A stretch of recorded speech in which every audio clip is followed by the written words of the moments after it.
Well, it's been a minute since my last video, but I am back, and we are going to jump in the Word together. Welcome to Spiritual Recon.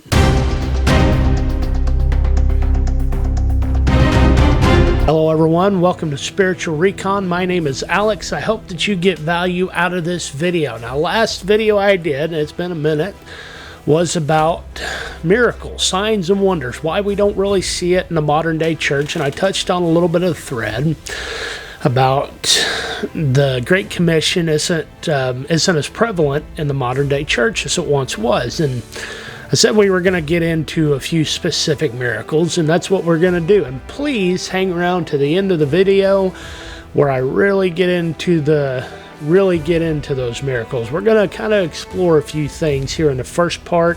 Hope the video isn't too long, but I got a bit of a hot take this time, so I hope that you get value out of it. If you do, drop a like, drop a comment. If not, if I'm wrong, you think I'm wrong, drop a comment. Tell me how I'm wrong. Genesis 50:20. But as for you, you meant evil against me, but God meant it for good, in order to bring it about as in order to bring it about as it is this day, to save many people alive. Now, this is Joseph talking to his brothers.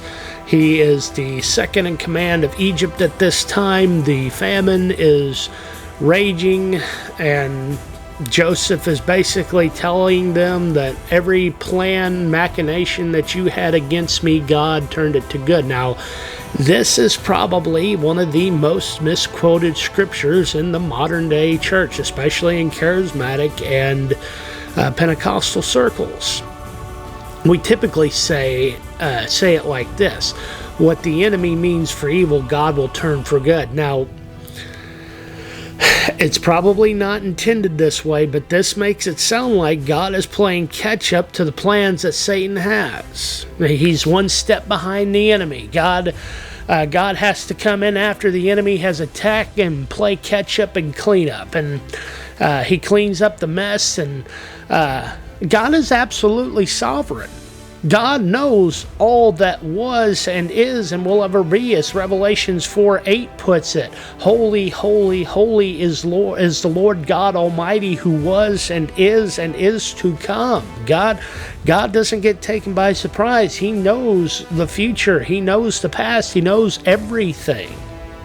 Now, going back to Genesis 50:20, this is where it gets interesting. The Hebrew word for meant, the evil that you meant against me, God meant it for good.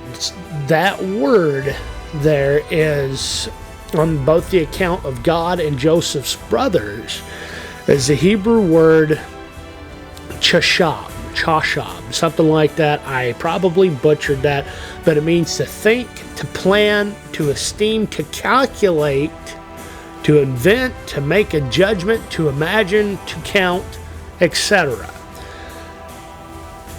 Joseph's brothers planned all this out, but unbeknownst to them, God included their plan for evil in his plan for good. Now, hold on a minute. How is that possible? Because how could God plan for something bad to happen to Joseph? Well, let me tell you this. If Joseph had just showed up in Egypt and never been through any of the stuff that he went through, he would not have been ready to lead that country in a time of calamity, in a time of famine. If Joseph went directly from being daddy's favorite to the second in command of Egypt, he would have failed miserably. And I think Pharaoh understood that whenever he put Joseph in command, because Pharaoh was used to being a leader, but Pharaoh probably had not faced anywhere near the adversity and the trials and tribulations that Joseph had. Joseph was a man that had been hardened by the fires of life. Now, Joseph's brothers did intend to kill him, God had other plans. So yes, God's plan overrode the plans of his brother. In fact, Reuben, Joseph's brother, Reuben, convinced him not to kill him, planning to save Joseph later. And then Judah was the one that decided to sell, or convinced them to sell Joseph into indentured servitude. But if Joseph hadn't gone through the hardships of life, he learned administration in Potiphar's house. He learned to do the same thing with extremely limited resources in prison. Both of them had purposes. You may be in a miserable spot, but it may be that you need to not learn what to do, but you may need to learn what not to do and what the limitations you have actually are.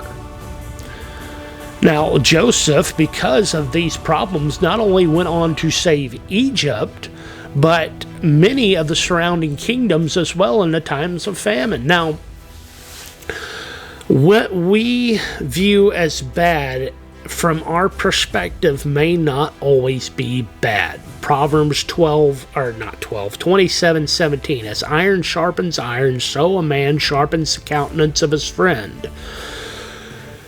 You see, for this to be possible, for iron to sharpen iron, one piece of iron has to be harder than the other piece. When I need to sharpen or remove material from a piece of steel, I have to use a material, a medium that is much harder than that piece of steel. I have to be, whether it be a whetstone, a diamond plate, a metal file, I have to use a tool that is harder and abrasive to sharpen that piece of metal, that piece of steel, or to remove material from it. And there's different degrees of abrasiveness. You start at the most abrasive to remove more material, and as you're sharpening the blade, you go down to finer grit, to less abrasive, to get the finer edge. Now, much like steel, the trials of this life for us are like the forge or fire to a piece of steel. In a forge, we have to become heated. The piece of metal becomes heated, and sometimes you have to get it to what's called critical temperature. Basically, steel gets so hot that it's no longer magnetic. It's no longer ferrous. And that isn't too far from the actual melting point. See, that's the thing. God won't let you melt. God will pull you out of the forge before it's time, before you reach that point. But that leads to another process, quenching. You either quench in oil or in water, both depending on the type of steel you're using. Typically, most like knife makers and stuff use oil because it helps. It helps to cool the steel in a better, more uniformly. It's not so much of a shock to the steel. It cools it off more gradually. Now, if you just left that piece of steel out to cool off on its own, if you tell God, I don't need you, when he's heated you up and pulled you out of the forge, well, that's what's called annealing. The steel goes back to its original hardness. In fact, it would lose any hardness that it has. And so if you do that, whenever trials come, you're going to bend under the pressure. You can't hold an edge. Now, if you let God quench you in the fire, or not fire, oil or water. Water is better for quenching, if I'm not mistaken. I'm not a professional blacksmith. Water is better for quenching milder steel. That quick shock is what you need for a steel that has less carbon in it to reach a hardened state. Now, we get quenched. That makes the steel hard. It makes it, but hardened steel is brittle. If you try to use a metal file as a pry bar, it will snap, and it will snap quite violently. Not saying that I've ever, had that experience, but I've had that experience. But it's, if you don't let God do any more work to you, then when you come under pressure, you will shatter, you will break, you will split in two. Now, this brings us to the next thing, tempering. Tempering is when you take hardened steel and you heat it back up. You know, whenever you have a knife, like a kitchen knife, and you get it too close to the fire and it starts to change color, that steel is tempering. Usually for like a knife, an edge that you want to be usable but still hard enough to hold an edge, you want it to be kind of a straw or gold color. And it keeps it hard, it softens the steel enough to keep it from being brittle, but it's also still hard enough that it will hold an edge when you're using the knife. And that's the thing, if we let God, we trust God, and we let Him temper us, and we let Him put us back into the heat, then we'll be able to hold an edge, we'll be able to stay sharp, and we'll be able to cut through the problems of this life. But it's not just that. We use the word of our testimony, the hardships that we have been through, to sharpen our fellow believers. Remember, that piece of steel, to be sharpened, must have a harder material, and it's not just slightly harder, it is much harder than the piece of steel that you are sharpening. Sometimes it takes someone that's been through a lot of hard stuff to help somebody who is going through some hard times themselves. Now, this is where the spicy take begins. God told Satan to go tempt Job. God granted the authority to Satan to do that. Satan didn't just wake up one day with an idea that I'm going to go bring pestilence and ruin upon Job. In fact, the word that Satan said to God was, "You've put a hedge of protection around him. I can't touch him." But God said, "Okay, well, go try it." See, now, what kind of God would do that? And I've heard that a lot. What kind of God would do that? God already knew that Job wouldn't crack. Here's the thing. God doesn't need to test your faith. God knows all things. God does not need to test you. God already knew that Job would not curse him. God already knew that Job would come out. Now, yes, Job did need a little correction from God. But remember, the Bible said that in the eyes of God, Job was perfect. That is a tall order to fill. In fact, look, Job believed God through all of it. Job believed God. Job trusted God. Abraham trusted God, and his faith was counted to him as righteousness. In fact, Job's victory over adversity was so great that millennia later, we still draw inspiration from it. But none of that would have been possible if Job had not gone through extreme hardship. If he had not gone through that forging process that made him so hard against the world, against the enemy, we would not be sharpened by that today. Now, what's my point?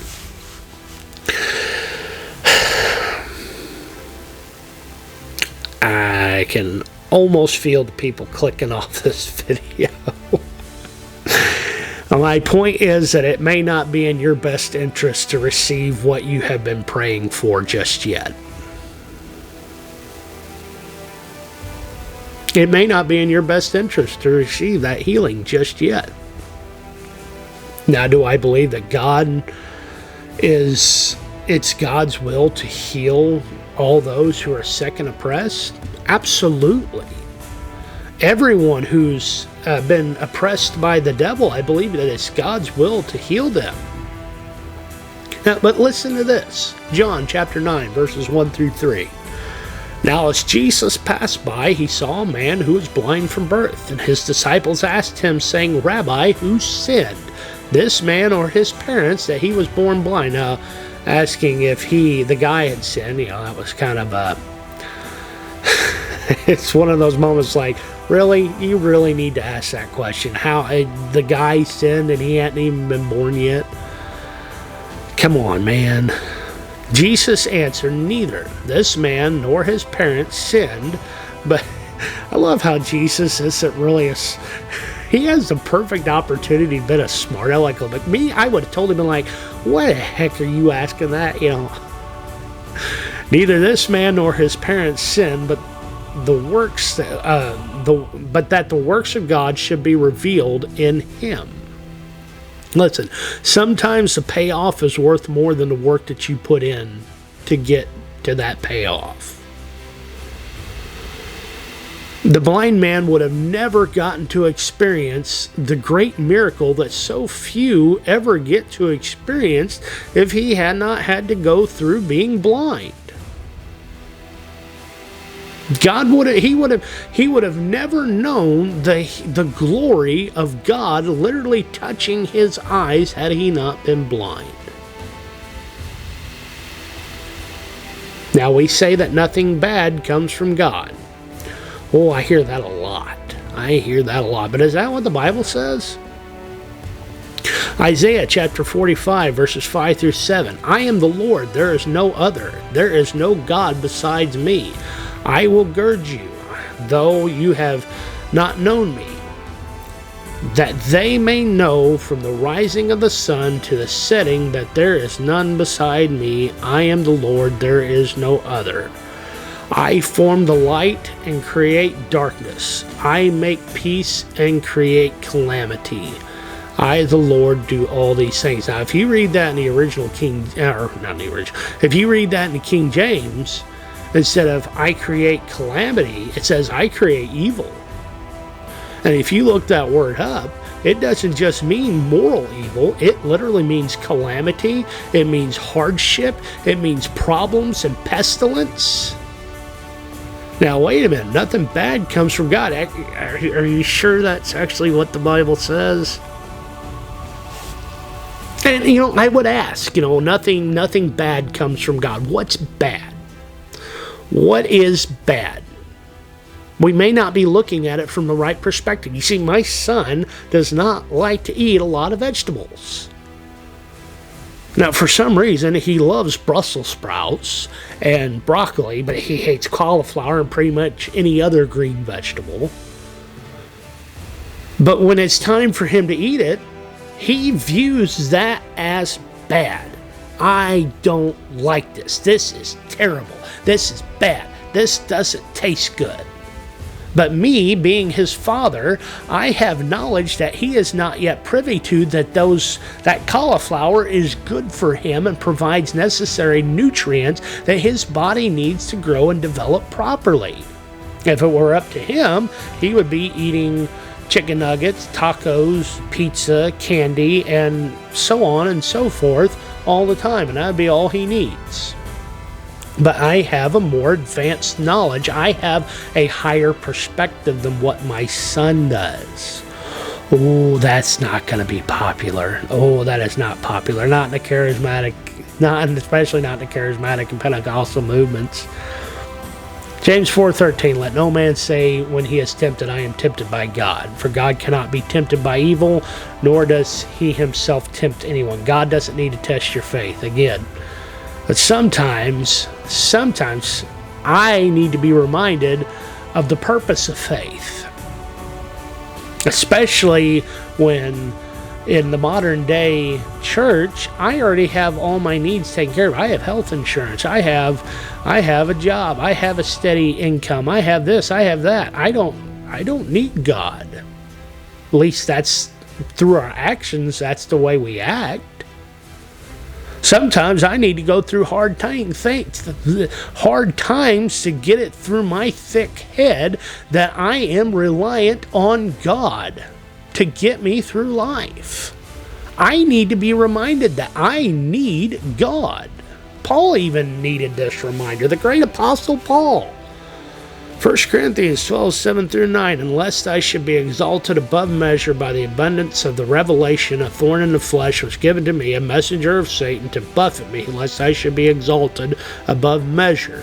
Concerning this thing, I pleaded with the Lord 3 times that it might depart from me. And he said to me, my grace is sufficient for you, for my strength is made perfect in weakness. Therefore, I most gladly will I rather boast in my infirmities, that the power of Christ may rest upon me. Yes, the thorn in the flesh was a messenger of Satan, but it was allowed by God. Now, I can already hear it. Now, theologians say that that was a person. That was people coming against the ministry of Paul. Actually, theologians are split quite evenly on that. Many actually think that it was a physical sickness. We really don't know what it was, and I believe that it's left ambiguous for a reason, because it could have been both. Now,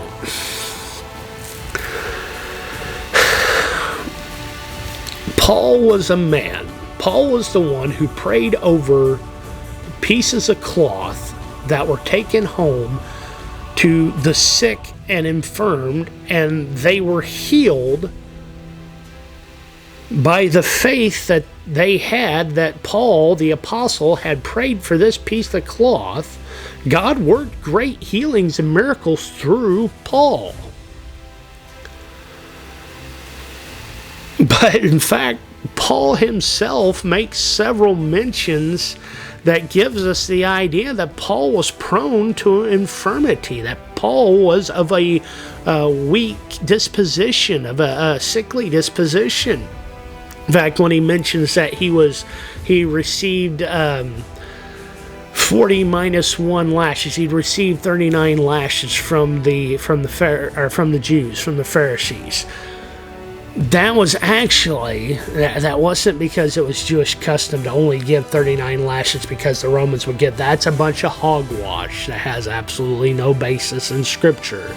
What that actually was the Pharisees, the religious leaders of Israel came up with this idea that people of it was customary to give at least 40 lashes, but if someone was considered to be of a weak disposition, they would show mercy and they could lessen that number. It could have actually been more. They could have, by their religious laws, could have given more lashes, but the fact that they removed a lash was most likely because Paul was of a weak disposition and they were showing him mercy. They were showing him kindness. Like, oh, see, we could have given you 40 lashes, but we only gave you 39. Paul makes specific mention to the Galatian believers that they would have gladly plucked out their eyes and given them to Paul because he had a very apparent issue with his vision. In fact, a lot of scholars think that this problem was like a pussy discharge from his eyes. He had a severe infection in his eyes, yet we never hear anything about Paul's healing. In fact, in other epistles, he writes at the end that I am writing to you in my own hand, and the proof of it is how large of print that I am using, because Paul most likely couldn't see so good. He mentions to the Corinthians that he came to them in weakness and in fear. See, he couldn't boast about God's strength being made perfect in weakness if he didn't have infirmities. He would have become proud. Maybe that's why sickness is so prevalent in the modern day church, and we don't see a lot of healings, because we've been overcome by what I have dubbed the Eden syndrome. We are proud and we disregard our need for God because I've got everything that I need. This kind of sounds like the Laodicean church. Just because you haven't received healing, though, does not mean that you're a failure in your faith, or that you're too weak, or that you've done something wrong. You can read about Timothy. Timothy had stomach issues. Paul had to leave Trophimus at Miletus because he was too ill to travel. Paul says in Philippians 2:25-27, yet I considered it necessary to send you Epaphroditus, my brother, fellow worker, and fellow soldier, but your messenger and the one who ministered to my need. But your messenger and the one who ministered to my need, since he was longing for you all and was distressed because you heard that he was sick. For indeed he was sick, almost to death, But God had mercy on him, not only on him, but on me also, lest I should have sorrow upon sorrow. Why did God heal Epaphroditus? It literally says that God had mercy on him because Paul couldn't handle another loss. Paul wouldn't have another sorrow stacked up on everything that was already going on. Paul never once says, I got up and I rebuked that spirit of infirmity and I told the devil that he was a liar and I cast that off Epaphroditus. No, he says, God have mercy on him for my sake because I couldn't handle another problem.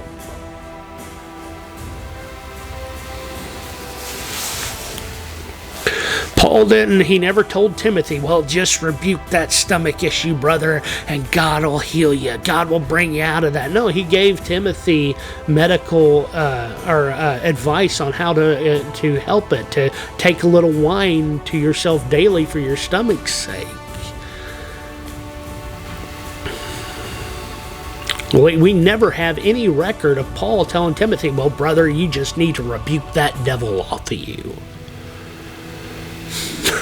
I told you I was gonna get controversial. If you're still watching, thanks for hanging around this long. I'm almost done. I'm almost there. Now, I do again believe that it is God's will to heal everyone who is sick and oppressed by the enemy. But not every sickness is an oppression.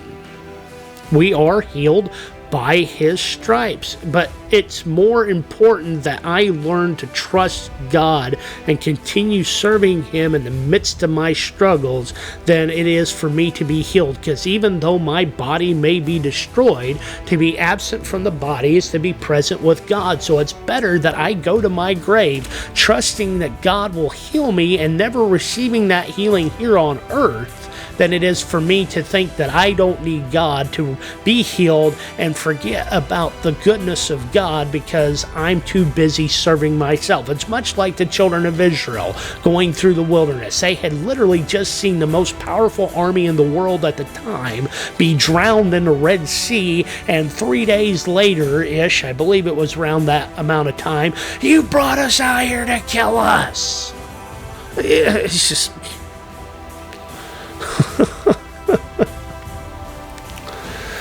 I need to trust God that he will make all things right if I surrender to his will. Don't stop praying for healing. And I'll leave you with this. James 1, 2 through 4. My brethren, count it all joy when you fall into various trials, knowing that the testing of your faith produces patience. But let patience have its perfect work, that you may be perfect and complete, lacking nothing. Patience is required for instant gratification. Anyways, I hope that you got value out of this video. If you did, I know it was a long one. I'm sorry. Until next time, my name is Alex. Please hit that like button. Please subscribe. Till next time, over and out.